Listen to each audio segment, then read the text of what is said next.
Oi, gente, aqui é a professora Paula. Vamos dar continuidade ao nosso estudo de biologia, agora com essas aulas online. Espero que vocês gostem, tá? Vamos continuar o nosso conteúdo então sobre bioquímica.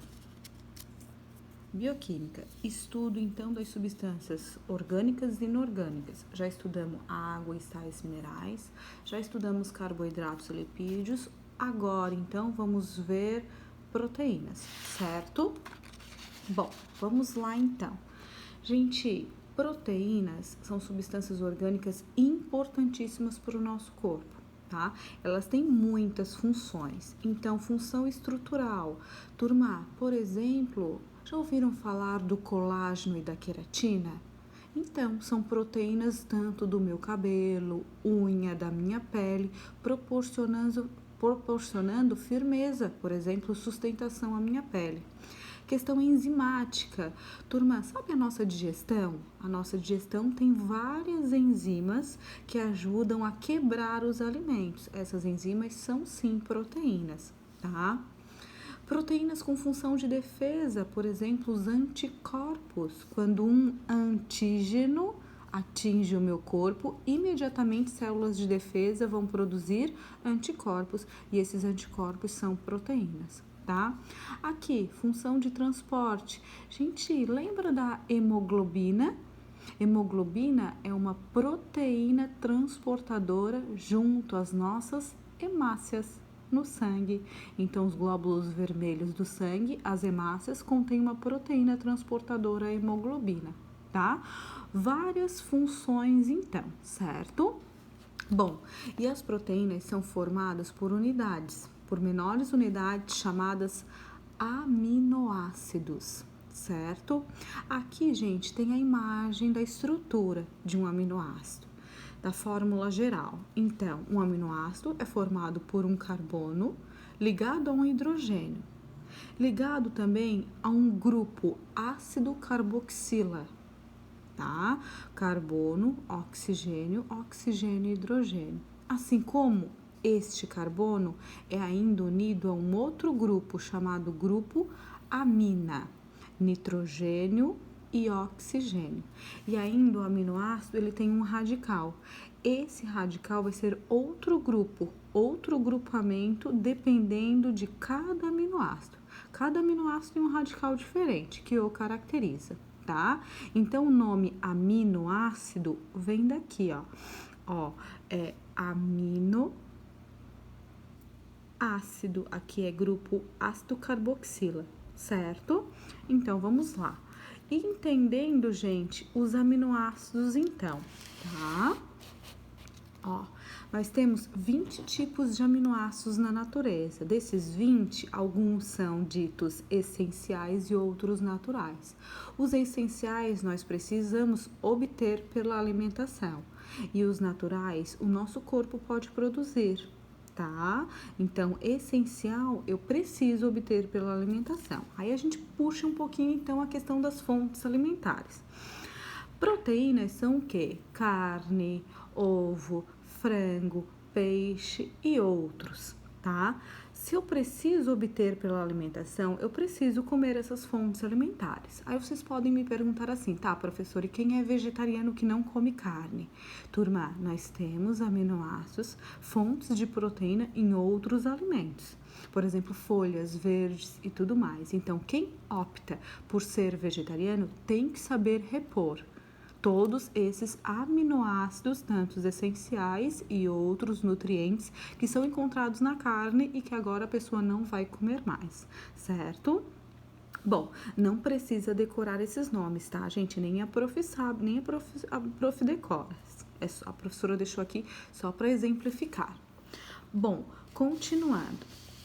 Esses aminoácidos, então, eles são unidos um ao outro para formar uma proteína. Quem faz isso? Quem une? Vai ser, então, organelas chamadas ribossomos. Lembram dos ribossomos?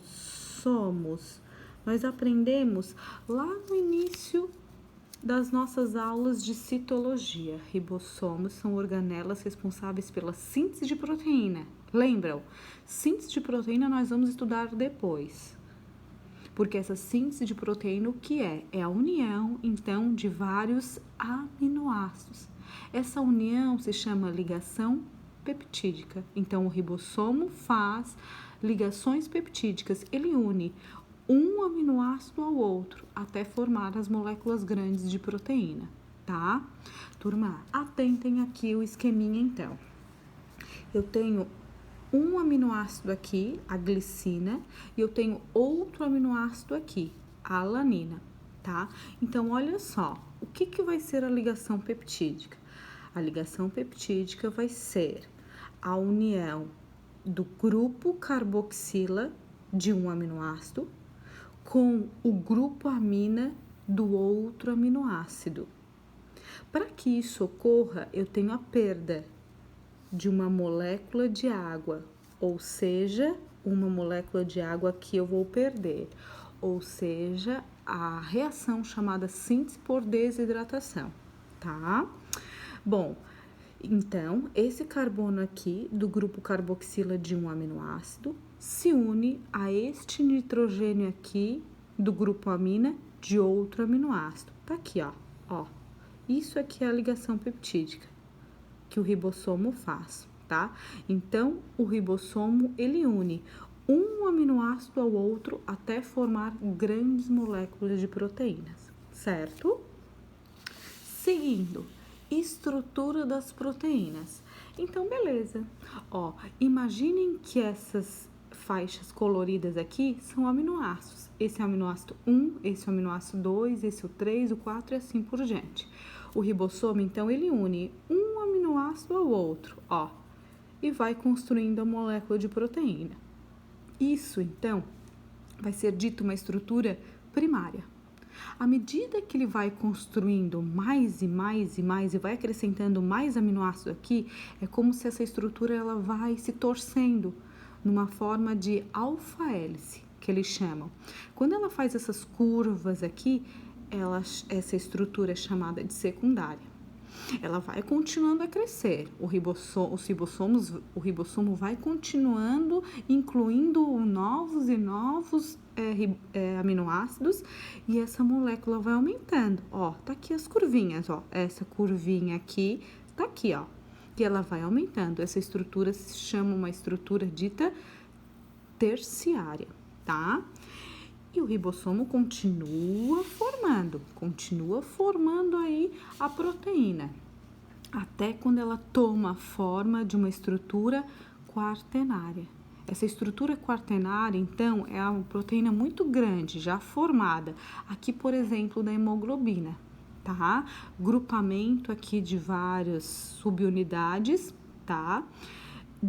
Dessa hemoglobina, dessa proteína, certo? Que vai, então, compor as nossas hemácias para transportar gases respiratórios. Então, essas são as estruturas das proteínas, primária, secundária, terciária e quaternária. Bom, outra coisa com relação às proteínas, gente.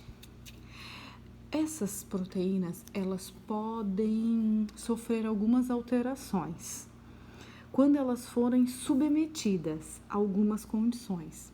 Quando elas forem submetidas a calor, temperatura, alteração de pH. Lembram o que é pH? Ó, pH, potencial hidrogeniônico, varia de 0 a 14. 7 é neutro. De 0 a 7 é básico, é ácido. E de 7 a 14, eles chamam de alcalino. Cada parte do corpo, cada processo, cada coisa do nosso corpo atua em pHs diferentes, tá? Por exemplo, na boca a gente tem um pH mais neutro, no estômago a gente tem um pH mais ácido e assim por diante. E essas enzimas, proteínas e tudo mais, elas atuam em determinados pHs, ditos pHs ótimos ou ideais, tá? Caso haja alguma alteração nesse pH, vai ter alteração na molécula de proteína. Isso se chama desnaturação. desnaturação proteica, então perda da estrutura ou função biológica.